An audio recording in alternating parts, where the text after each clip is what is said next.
Seminari Tinggi Santo Paulus Ledalero, PPKKS, Pusat Pelayanan Kerasulan Kitab Suci Provinsi SVD ND, Kembaran di Belantara Alkitab Pertemuan ke-10.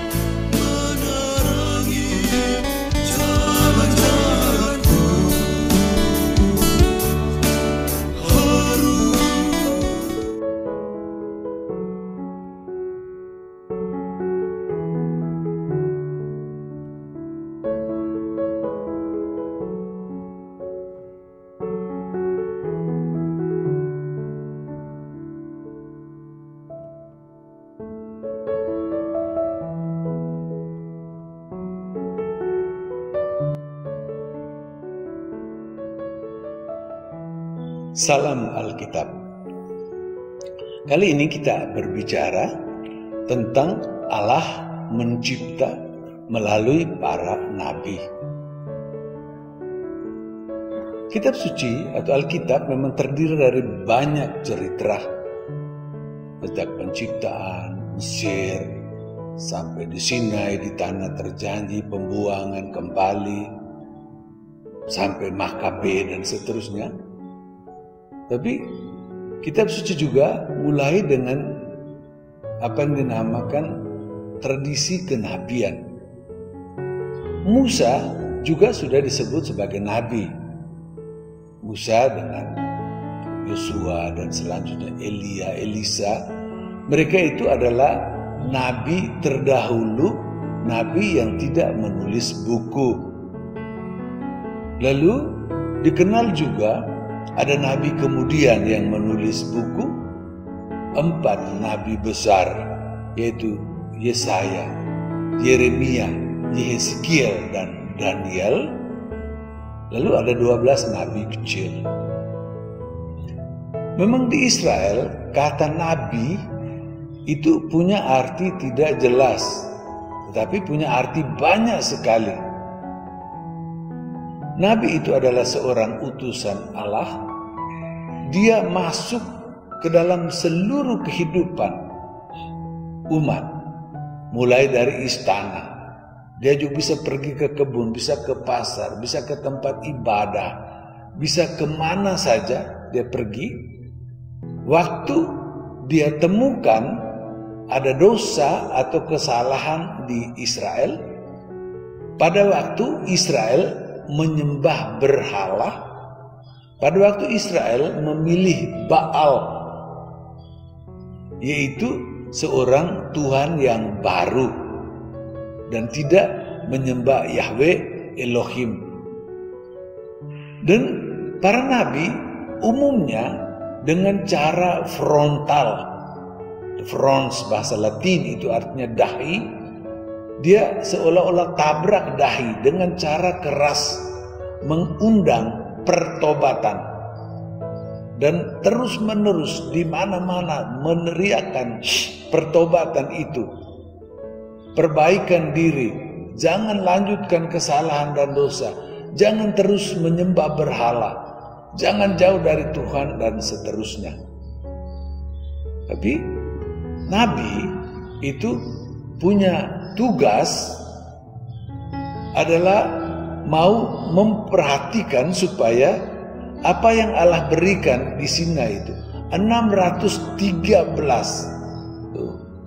hukum yang dirinci dari 10 perintah itu dijalankan dengan sungguh-sungguh.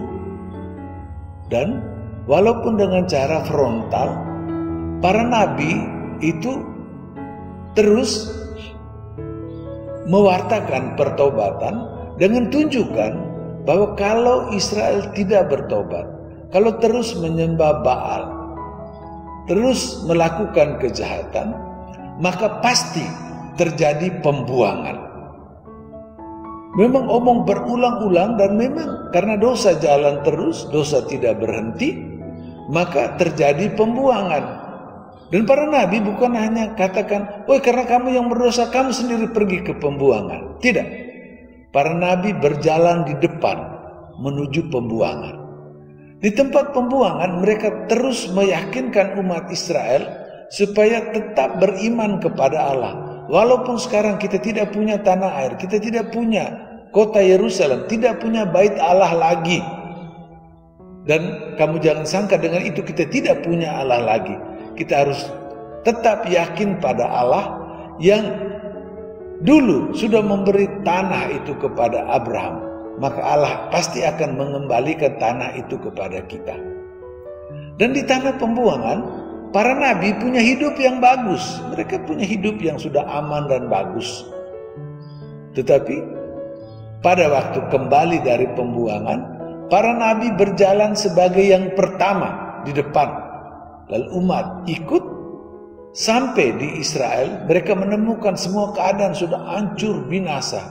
Tetapi mereka, para nabi itu yang mulai dengan gerakan yang dinamakan restorasi, pembangunan kembali. Semua diusahakan lagi. Mulai kerja kebun, mulai bangun kota, mulai bangun rumah. Juga termasuk bait Allah. Menyusun kembali seluruh ibadah, seluruh liturgi. Semua dibuat baru lagi. Dan dengan itu kita melihat bahwa para nabi punya peran sangat banyak, dan mereka dinamakan saja nabi dengan arti tidak jelas begitu, tetapi tugasnya jelas, yaitu pada waktu ada kesalahan dan dosa, mereka dengan cara keras frontal mau perbaiki. Tetapi dalam usaha perbaikan itu, mereka sebagai orang yang pertama yang itu berusaha untuk bertobat, untuk menghantar kembali dari pembuangan. Memang kemudian orang Yunani menerjemahkan kata nabi ini dengan profetes, profet, yang dengan arti sempit, yaitu dia yang meramal. Tetapi nabi bukan hanya punya tugas meramal, tugasnya katakanlah semuanya bisa dilakukan oleh seorang nabi. Kalau dia temukan suatu kesalahan dan dosa, penyembahan berhala, penyimpangan, tidak jalankan 613 hukum yang diberikan Allah itu, maka nabi pada waktu itu dengan sangat keras melawan, sangat keras menyampaikan supaya umat bisa bertobat, bisa perbaiki diri. Dan dengan itu Allah selalu mencipta melalui para nabi. Sabda, sabdamu Tuhan.